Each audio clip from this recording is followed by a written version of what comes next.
Welcome viewers, আজি এই ভিডিওটোত number ছিষ্টেমৰ অংক কৰিম। আমাৰ চেনেলটোত যদি এতিয়ালৈকে ছাবস্ক্ৰাইব কৰা নাই তেনেহ'লে চেনেলটো ছাবস্ক্ৰাইব কৰি দিব আৰু ভিডিওটো লাইক আৰু শ্বেয়াৰ কৰি দিব। তেনেহ'লে পলম নকৰি ভিডিওটো আৰম্ভ কৰোঁ। তলৰ কোনটো আটাইতকৈ সৰু পূৰ্ণ সংখ্যা? পূৰ্ণ সংখ্যা আৰম্ভ হয় শূন্যৰ পৰা। 0, 1, 2, 3, 4 গণনা কৰি শেষ কৰিব নোৱাৰা সংখ্যাবোৰেই হৈছে পূৰ্ণ সংখ্যা। আৰু নেচাৰেল নাম্বাৰ হৈছে 1ৰ পৰা আৰম্ভ কৰি 1, 2, 3, 4 এনেদৰে গণনা কৰি শেষ কৰিব নোৱাৰা সংখ্যাকেইটাই হৈছে নেচাৰেল নাম্বাৰ। নেচাৰেল নাম্বাৰ 1ৰ পৰা আৰম্ভ হয় আৰু হোল নাম্বাৰ 0ৰ পৰা আৰম্ভ হয়। আটাইতকৈ সৰু পূৰ্ণ সংখ্যা হ'ব 0। উত্তৰ হ'ব 0, অপশ্যন এ। প্ৰথম 40টা স্বাভাৱিক সংখ্যাৰ যোগফল হৈছে প্ৰথম 40টা নেচাৰেল নাম্বাৰছৰ যোগফল নিৰ্ণয় কৰিব লাগে। প্ৰথম 40টা স্বাভাৱিক সংখ্যা হ'ব 1ৰ পৰা 40 লৈকে। স্বাভাৱিক সংখ্যা যোগ কৰিবলৈ ফৰ্মুলা এটা আছে। ফৰ্মুলাটো হৈছে n+1/2। ইয়াত n হৈছে মুঠ স্বাভাৱিক সংখ্যা, অৰ্থাৎ ইয়াত কিমানলৈকে স্বাভাৱিক সংখ্যা দিয়া আছে। ইয়াত স্বাভাৱিক সংখ্যা দিয়া আছে 40 লৈকে। n হ'ব 40, n 40 যোগ 1। 40ক 2ৰে কাটিম 20, 20 পূৰণ 40 আৰু 1 যোগ কৰিম 41, 20 আৰু 41 পূৰণ কৰিম 820। উত্তৰ হ'ব 820, অপশ্যন চি। এতিয়া এই অংকটো শ্বৰ্ট ট্ৰিকত কৰিম। মুঠ স্বাভাৱিক সংখ্যা দিয়া আছে 40টা। 40ৰ আধা কৰিম, অৰ্থাৎ দুভাগ কৰিম, 20 হ'ব। আৰু 40ৰ লগত 1 যোগ কৰিম, 41 হ'ব। 20 আৰু 41 পূৰণ কৰিম 820। উত্তৰ হ'ব 820, অপশ্যন চি। 1ৰ পৰা 50 লৈকে যুগ্ম সংখ্যাৰ যোগফল হৈছে 1ৰ পৰা 50 লৈকে ইভেন নাম্বাৰছৰ যোগফল কিমান হ'ব নিৰ্ণয় কৰিব লাগে। 1ৰ পৰা 50 লৈকে যুগ্ম সংখ্যা হৈছে 2, 4, 6, 8ৰ পৰা 50 লৈকে। আৰু অযুগ্ম সংখ্যা হ'ব 1, 3, 5, 7ৰ পৰা 49 লৈকে। যুগ্ম সংখ্যাৰ যোগফল নিৰ্ণয় কৰিবলৈ ফৰ্মুলাটো হৈছে n+1। ইয়াত n হৈছে মুঠ যুগ্ম সংখ্যা, অৰ্থাৎ 1ৰ পৰা 50 লৈকে ইয়াত মুঠ কিমানটা যুগ্ম সংখ্যা আছে। 1ৰ পৰা 50 লৈকে যুগ্ম সংখ্যা হ'ব 25টা। nৰ মান হ'ব 25। nৰ মান 25 যোগ 1। 25 পূৰণ 25 আৰু 1 যোগ কৰিম 26। 25 আৰু 26 পূৰণ কৰিম 650। উত্তৰ হ'ব 650, অপশ্যন বি। এতিয়া শ্বৰ্ট ট্ৰিকত কৰোঁ। 1ৰ পৰা 50 লৈকে মুঠ যুগ্ম সংখ্যা হৈছে 25টা। 25 লিখিম আৰু 25ৰ লগত 1 যোগ কৰিম 26 হ'ব। 25 আৰু 26 পূৰণ কৰিম 650। উত্তৰ হ'ব 650, অপশ্যন বি।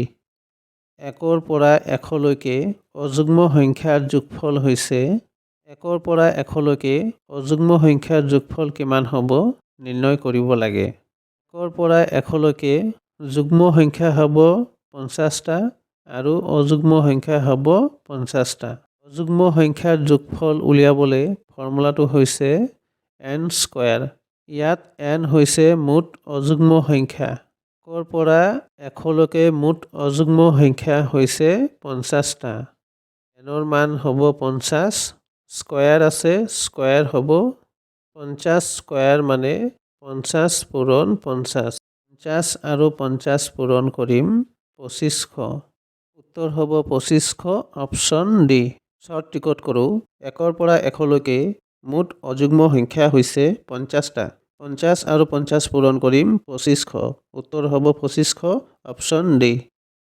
1 যোগ 2 যোগ 3 যোগৰ পৰা n লৈকে সমান 55 হ'লে nৰ মান হ'ব 1, 2, 3, 4ৰ পৰা কিমানলৈকে সংখ্যা যোগ কৰা হৈছে যাৰ যোগফল হৈছে 55। অৰ্থাৎ 1ৰ পৰা যিমানলৈকে যোগ কৰা হৈছে সেই শেষৰ সংখ্যা হৈছে n। আমি এই nৰ মান কিমান হ'ব নিৰ্ণয় কৰিব লাগে। প্ৰশ্নটোত 1, 2, 3ৰ পৰা n লৈকে যোগ কৰা হৈছে। অৰ্থাৎ ইয়াত স্বাভাৱিক সংখ্যা যোগ কৰা হৈছে। স্বাভাৱিক সংখ্যাৰ যোগফল উলিয়াবলৈ ফৰ্মুলাটো হৈছে n+1/2। ইয়াত n হৈছে 1ৰ পৰা কিমানলৈকে সংখ্যা যোগ কৰা হ'ব সেই মানটোৱে হৈছে ইয়াত n। অৰ্থাৎ যদি আমি 1ৰ পৰা 5লৈকে যোগ কৰোঁ তেনেহ'লে ইয়াত nৰ মান হ'ব 5। যদি 7লৈকে যোগ কৰোঁ তেনেহ'লে nৰ মান হ'ব ইয়াত 7। কিন্তু আমাক ইয়াত nৰ মান দিয়া নাই, nৰ মান উলিয়াব লাগে। দিয়া আছে সংখ্যাকেইটাৰ যোগফল 55। এই অংকটো বেছিক নিয়মত যদি আমি কৰিবলৈ যাওঁ তেন্তে সময় বেছি লাগিব। তাৰ কাৰণে শ্বৰ্টকাট ট্ৰিক এটা এপ্লাই কৰি অংকটো কৰিম। শ্বৰ্টকাটত কৰাৰ বাবে স্বাভাৱিক সংখ্যাৰ যোগফলত যিটো মান দিয়া থাকিব সেই মানটোৰ লগত 2 পূৰণ কৰিম। ইয়াত স্বাভাৱিক সংখ্যাৰ যোগফলৰ মান দিয়া আছে 55। 55ৰ লগত 2 পূৰণ কৰিম 110 হ'ব। এতিয়া এনে দুটা সংখ্যা পূৰণ কৰিব লাগিব যি দুটা সংখ্যা পূৰণ কৰিলে 110 হ'ব আৰু সেই সংখ্যা দুটাৰ মাজৰ পাৰ্থক্য 1 হ'ব লাগিব। অৰ্থাৎ ডিফাৰেন্স 1 হ'ব লাগিব। 5 আৰু 22 পূৰণ কৰিলেও 110 হ'ব, কিন্তু 5 আৰু 22ৰ মাজত ডিফাৰেন্স হৈছে 17। আমাক এনে দুটা সংখ্যা লাগিব যি সংখ্যা দুটাৰ মাজৰ পাৰ্থক্য 1 হ'ব। 10 আৰু 11 পূৰণ কৰিলে হ'ব 110। 10 আৰু 11ৰ মাজৰ ডিফাৰেন্স হৈছে 1। এতিয়া এই সংখ্যা দুটাৰ মাজত সৰু সংখ্যাটো হৈছে 10। এই 10টোৱে হ'ব nৰ মান। ইয়াত 1ৰ পৰা 10লৈকে যোগ কৰা হৈছে। উত্তৰ হ'ব 10, অপশ্যন এ। প্ৰথম 5টা মৌলিক সংখ্যাৰ যোগফল হৈছে। প্ৰথম 5টা মৌলিক সংখ্যাৰ যোগফল কিমান হ'ব উলিয়াব লাগে। মৌলিক সংখ্যা হৈছে সেইবোৰ সংখ্যা যিবোৰ সংখ্যাক কেৱল মাত্ৰ 1 দি হৰণ যাব আৰু সেই মৌলিক সংখ্যাৰ দ্বাৰাহে হৰণ যাব আৰু আন কোনো সংখ্যাৰ দ্বাৰা হৰণ নাযায়। অৰ্থাৎ কেৱল মাত্ৰ 1 আৰু সেই মৌলিক সংখ্যাৰ দ্বাৰাহে বিভাজ্য হ'ব। 13 হৈছে এটা মৌলিক সংখ্যা। 13ক 1 দ্বাৰা হৰণ যাব আৰু 13 দ্বাৰা হৰণ যাব। অৰ্থাৎ 13ক 1 আৰু 13 দ্বাৰাহে বিভাজ্য হ'ব আৰু আন কোনো সংখ্যাৰ দ্বাৰা বিভাজ্য নহয়। 13ক 2 দ্বাৰা বিভাজ্য নহয়, 6 2 12, 1 ৰিমাইণ্ডাৰ থাকি যায়। 13ক 3 দ্বাৰা বিভাজ্য নহয়, 3 4 12, 1 ৰিমাইণ্ডাৰ থাকি যায়। 13ক কেৱল মাত্ৰ 1 আৰু 13 দ্বাৰাহে বিভাজ্য হ'ব। অৰ্থাৎ 13ৰ উৎপাদক হৈছে 1 আৰু 13। মৌলিক সংখ্যাৰ উৎপাদক মাত্ৰ দুটাহে, 1 আৰু মৌলিক সংখ্যা নিজেই। 15 সংখ্যাটো মৌলিক সংখ্যা নহয়, কাৰণ 15ক 1 আৰু 15 দ্বাৰা বিভাজ্য হোৱাৰ উপৰিও 3 আৰু 5 দ্বাৰা বিভাজ্য হৈছে। তাৰ কাৰণে 15 মৌলিক সংখ্যা নহয়। প্ৰথম 5টা মৌলিক সংখ্যা হৈছে 2, 3, 5, 7 আৰু 11।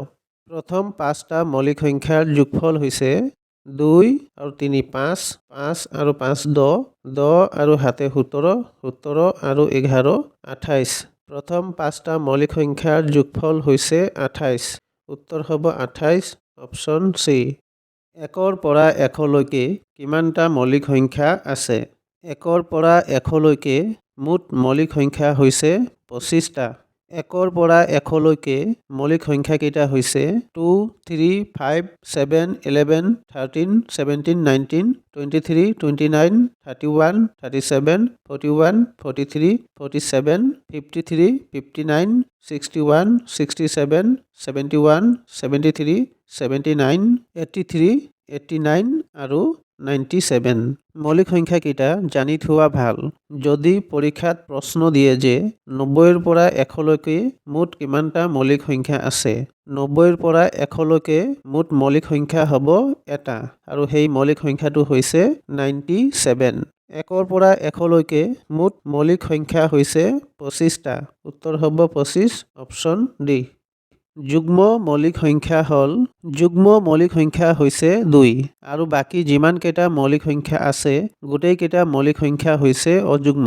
কেৱল মাত্ৰ এটাই যুগ্ম সংখ্যা হৈছে যিটো মৌলিক সংখ্যা। সংখ্যাটো হৈছে 2। উত্তৰ হ'ব 2, অপশ্যন এ। যদি কোনো 5টা ক্ৰমিক সংখ্যাৰ যোগফল 85 হয় তেন্তে আটাইতকৈ সৰু সংখ্যাটো হ'ব 5টা ক্ৰমিক সংখ্যাৰ যোগফল হৈছে 85।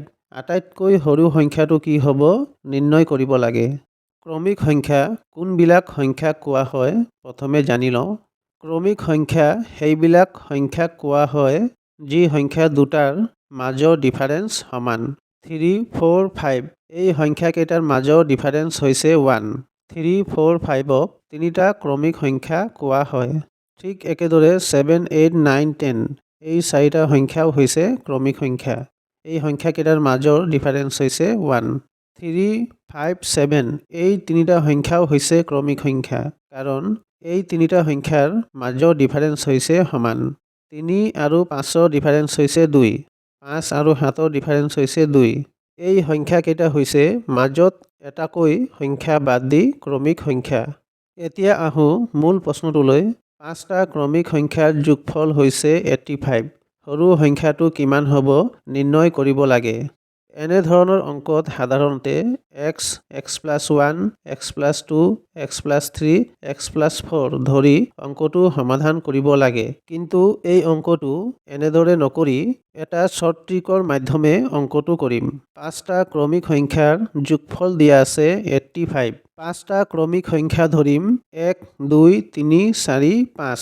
যদি 6টা ক্ৰমিক সংখ্যা নিৰ্ণয় কৰিবলৈ দিয়া হয় তেতিয়া 1ৰ পৰা 6লৈকে লিখিম। 7টা ক্ৰমিক সংখ্যা নিৰ্ণয় কৰিবলৈ দিয়া হয় তেতিয়া 1ৰ পৰা 7লৈকে লিখিম। এতিয়া এই সংখ্যাকেইটা যোগ কৰিম। 1 আৰু 2 3, 3 আৰু 3 6, 6 আৰু 4 10, 10 আৰু 5 15। এতিয়া 5টা ক্ৰমিক সংখ্যাৰ যোগফল যি দিয়া আছে তাৰ পৰা এই 15 বিয়োগ কৰিম। 5টা ক্ৰমিক সংখ্যাৰ যোগফল হৈছে 85। 85ৰ পৰা 15 বিয়োগ কৰিম 70 হ'ব। এতিয়া এই 70ক 5 দি হৰণ কৰিম। 70ক 5 দি হৰণ কৰিলে হ'ব 14। এতিয়া এই 14ক 1ৰ লগত যোগ কৰিম 15 হ'ব। 2ৰ লগত যোগ কৰিম 16 হ'ব। 3ৰ লগত যোগ কৰিম 17। 4ৰ লগত যোগ কৰিম 18। 5ৰ লগত যোগ কৰিম 19। 5টা ক্ৰমিক সংখ্যা হৈছে 15, 16, 17, 18 আৰু 19। ডাঙৰ সংখ্যাটো হৈছে 19 আৰু সৰু সংখ্যাটো হৈছে 15। আটাইতকৈ সৰু সংখ্যাটো হ'ব 15। উত্তৰ হ'ব 15, অপশ্যন বি। মাজত এটাকৈ সংখ্যা বাদ দি বিবেচনা কৰা 4টা ক্ৰমিক সংখ্যাৰ যোগফল 96। সংখ্যাকেইটাৰ সৰ্বনিম্ন মানৰ সংখ্যাটো হৈছে মাজত এটাকৈ সংখ্যা বাদ দি 4টা ক্ৰমিক সংখ্যাৰ যোগফল হৈছে 96। এই 4টা সংখ্যাৰ সৰ্বনিম্ন অৰ্থাৎ সৰু সংখ্যাটো কিমান হ'ব নিৰ্ণয় কৰিব লাগে। 4টা ক্ৰমিক সংখ্যা ধৰিম 1, 3, 5 আৰু 7। প্ৰথম সংখ্যাটো 1 ধৰিলোঁ, পিছৰ সংখ্যাটো হ'ব 3 কাৰণ এটাকৈ সংখ্যা বাদ দিবলৈ কোৱা হৈছে।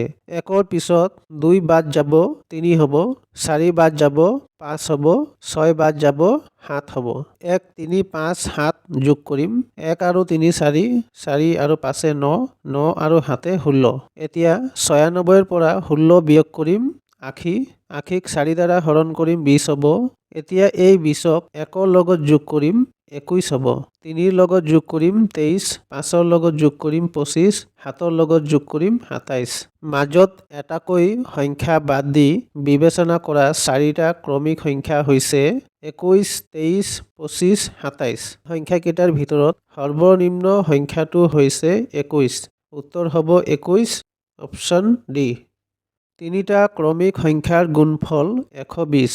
সংখ্যা তিনিটাৰ যোগফল কিমান হ'ব? তিনিটা ক্ৰমিক সংখ্যাৰ গুণফল 120।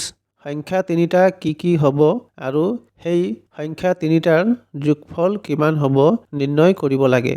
এনেদৰে ক্ৰমিক সংখ্যাৰ গুণফল দিয়া থাকিলে সংখ্যা কেইটা নিৰ্ণয় কৰিবলৈ গুণফলৰ এলচিএম কৰিব লাগিব, অৰ্থাৎ 120ৰ এলচিএম কৰিব লাগিব। 120ক 2 দি হৰণ যাব 60, 60ক 2 দি হৰণ যাব 30, 30ক 2 দি হৰণ যাব 15, এতিয়া 3 দি হৰণ যাব। 3 5 গুণ 15। 120ৰ এলচিয়াম হৈছে 2 3টা, 3 এটা আৰু 5 এটা। এতিয়া এই সংখ্যা কেইটাৰ পৰা 3টা ক্ৰমিক সংখ্যা উলিয়াব লাগিব। 2 আৰু 2 পূৰণ কৰিম 4, 2 আৰু 3 পূৰণ কৰিম 6 আৰু আছে 5। ক্ৰমিক সংখ্যা 3টা হৈছে 4, 5 আৰু 6। সংখ্যা 3টাৰ যোগফল হ'ব 4 আৰু 5 9, 9 আৰু 6 15। সংখ্যা 3টাৰ যোগফল হ'ব 15। উত্তৰ হ'ব 15, অপশ্যন বি। 1 + 1/2, 1 + 1/3ৰ পৰা 1 + 1/80 লৈকে প্ৰকাশিত ৰাশিটোৰ মান হৈছে। এনেধৰণৰ অংকত প্ৰথমৰ দুটা ৰাশি আৰু শেষৰ ৰাশিটো সমাধান কৰিলেই হয়। কিন্তু আমি অংকটো ভালদৰে বুজিবলৈ প্ৰথমৰ 3টা ৰাশি আৰু শেষৰ দুটা ৰাশি সমাধান কৰিম। এই 2ৰ লগত এই 1 পূৰণ কৰিম 2 হ'ব। এতিয়া এই 2ৰ লগত ওপৰৰ এই 1 যোগ কৰিম 3 হ'ব। 2/3। 3ৰ লগত 1 পূৰণ কৰিম 3, 3 আৰু 1 যোগ কৰিম 4, 3/4। 4ৰ লগত 1 পূৰণ কৰিম 4, 4 আৰু 1 যোগ কৰিম 5, 4/5। 79ৰ লগত 1 পূৰণ কৰিম 79, 79 আৰু 1 যোগ কৰিম 80, 79/80। 80ৰ লগত 1 পূৰণ কৰিম 80 আৰু 1 যোগ কৰিম 81, 80/81। এতিয়া কটাকটি কৰিম। 3ৰ লগত 3 কটাকটি যাব। প্ৰথম ৰাশিটোৰ ওপৰৰ সংখ্যা কটা গৈছে, তেন্তে শেষৰ ৰাশিটোৰ তলৰ সংখ্যা কটা যাব। মাজত থকা যিমান কেইটা ৰাশি থাকিব কটাকটি হৈ নাইকিয়া হৈ পৰিব। 4ৰ লগত 4 কটাকটি যাব। 5ৰ লগত পিছৰ ৰাশিটোত 5 থাকিব, 5ৰ লগত 5 কটা যাব। এনেদৰে কটাকটি গৈ 79ৰ লগত 79 কটাকটি যাব, 80ৰ লগত 80 কটাকটি যাব। থাকিব প্ৰথম ৰাশিৰ তলত থকা সংখ্যা আৰু শেষৰ ৰাশিৰ ওপৰত থকা সংখ্যা। এনেধৰণৰ অংকত ইমানকেইটা ৰাশিৰ সমাধান কৰিব নালাগে। কেৱল মাত্ৰ প্ৰথমৰ দুটা ৰাশি আৰু শেষৰ ৰাশিটো সমাধান কৰিলেই হয়। যদি প্ৰথম ৰাশিৰ ওপৰৰ সংখ্যা কটা যায়, তেন্তে শেষৰ ৰাশিটোৰ তলত থকা সংখ্যাটো কটা যাব। অৰ্থাৎ প্ৰথম ৰাশিৰ তলৰ সংখ্যা যদি বাচি থাকে, তেন্তে শেষৰ ৰাশিটোৰ ওপৰৰ সংখ্যা বাচি থাকিব। আৰু যদি প্ৰথম ৰাশিৰ তলৰ সংখ্যা কটা যায়, তেন্তে শেষৰ ৰাশিৰ ওপৰৰ সংখ্যা কটা যাব। অৰ্থাৎ প্ৰথম ৰাশিৰ ওপৰৰ সংখ্যা বাচি থাকিলে শেষৰ ৰাশিৰ তলৰ সংখ্যা বাচি থাকিব। মাজত থকা ৰাশিবোৰ কটাকটি হৈ নাইকিয়া হৈ যাব। প্ৰথম ৰাশিৰ আশ্বিনৰ তলত আছে 2 আৰু শেষৰ ৰাশিৰ আশ্বিনৰ ওপৰত আছে 81, 2/81। 81ক 2ৰে হৰণ কৰিম 40.5। উত্তৰ হ'ব 40.5, অপশ্যন চি।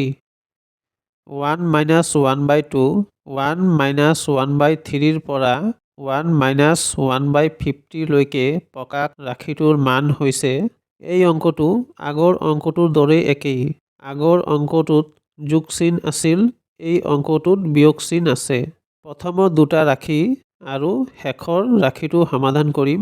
এই 2ৰ লগত 1 পূৰণ কৰিম 2 হ'ব। এতিয়া এই 2ৰ পৰা 1 বিয়োগ কৰিম 1 হ'ব। 2/1। 3ৰ লগত 1 পূৰণ কৰিম 3, 3ৰ পৰা 1 বিয়োগ কৰিম 2, 3/2। 50ৰ লগত 1 পূৰণ কৰিম 50, 50ৰ পৰা 1 বিয়োগ কৰিম 49, 50/49। 2 আৰু 2 কটাকটি যাব। প্ৰথম ৰাশিটোৰ তলৰ সংখ্যা কটা গৈছে, তেন্তে শেষৰ ৰাশিটোৰ ওপৰৰ সংখ্যা কটা যাব। মাজত থকা ৰাশিসমূহ কটাকটি গৈ নাইকিয়া হৈ পৰিব। প্ৰথম ৰাশিটোৰ আশ্বিনৰ ওপৰত 1 আছে আৰু শেষৰ ৰাশিটোৰ আশ্বিনৰ তলত 50 আছে। 50/1। উত্তৰ হ'ব 50/1, অপশ্যন এ।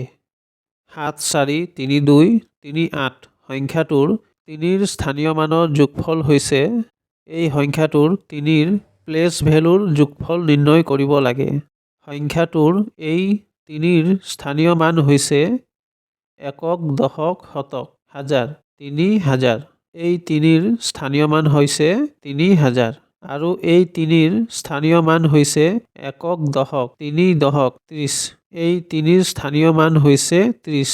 3000 আৰু 30 যোগ কৰিম 3030। উত্তৰ হ'ব 3030, অপশ্যন ডি। যদি এই অংকটোৰ 3ৰ স্থানীয় মানৰ পাৰ্থক্য নিৰ্ণয় কৰিবলৈ দিয়া হয়, তেতিয়া 3000ৰ পৰা 30 বিয়োগ কৰিব লাগিব। 3000ৰ পৰা 30 বিয়োগ কৰিলে হ'ব 2970। 7, 4, 3, 2, 3, 8 সংখ্যাটোৰ 3ৰ স্থানীয় মানৰ পাৰ্থক্য হ'ব 2970। 2, 5, 6, 8, 2, 5 সংখ্যাত 8ৰ সাংখ্যিক মান হৈছে। এই সংখ্যাটোত থকা 8ৰ ফেচ ভেলু কিমান হ'ব নিৰ্ণয় কৰিব লাগে। সংখ্যাটোত 8ৰ সাংখ্যিক মান হ'ব 8। যদি সংখ্যাটোত 8ৰ স্থানীয় মান কিমান হ'ব কোৱা হয়, তেন্তে 8ৰ স্থানীয় মান হ'ব একক দশক শতক 800।